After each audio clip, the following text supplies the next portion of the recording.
There are times when you can tell you would really like someone just based on their bio.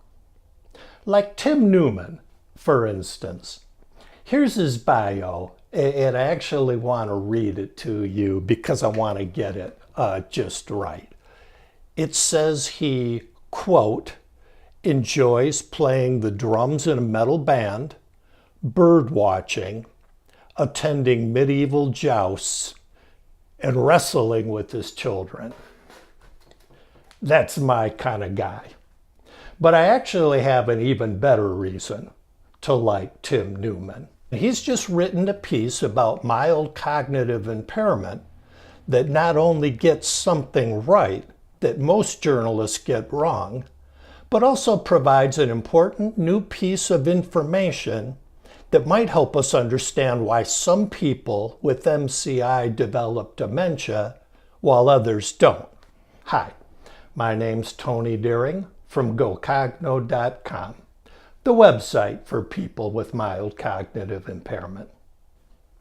When someone is diagnosed with MCI, the first thing they want to know is, does this mean I have dementia or that I'm going to get dementia? And no, MCI is not dementia, but having it does mean you're at higher risk for dementia. But what virtually never gets reported accurately is what that risk is.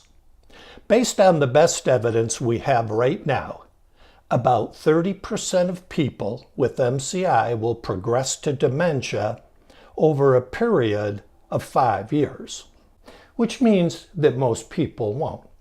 And that's why I was impressed with this article by Tim Newman, in which he got it right. He said, in reality, most individuals' memories, and he's referring specifically to individuals with MCI, will either return to normal levels of functioning or not deteriorate any further. Of course, what doctors want to know, and what people with MCI want to know, is if there is some way to accurately predict who will stabilize with MCI and who will get dementia. And in just the past couple of months, we've found what looks like an important new clue. There appears to be a new culprit, and that's apathy.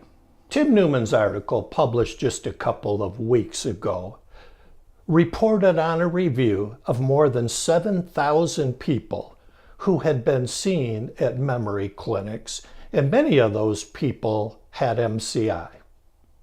The review found that over periods ranging from 1 to 5 years, people who were experiencing apathy were roughly twice as likely to go on to develop dementia. This is definitely a new finding. We have known for a while that people who are experiencing depression are more likely to develop Alzheimer's disease. But while apathy and depression are sometimes mistaken for each other, they are distinct medical conditions. And we're only now beginning to understand the significant role that apathy may play in the progression to dementia. So given this new information, there are some things that you really ought to know about apathy. Apathy is a condition where you have lost that sense of get up and go.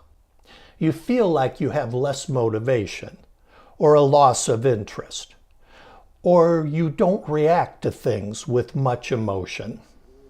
Apathy is different than depression in that it doesn't involve sadness or feelings of hopelessness or low self-esteem.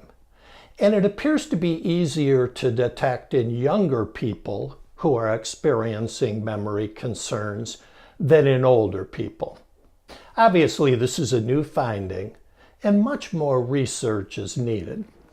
But it suggests that just as people with MCI should be evaluated for other medical conditions such as depression or vitamin deficiencies or diabetes or a thyroid condition or sleep apnea, they should also be evaluated for apathy.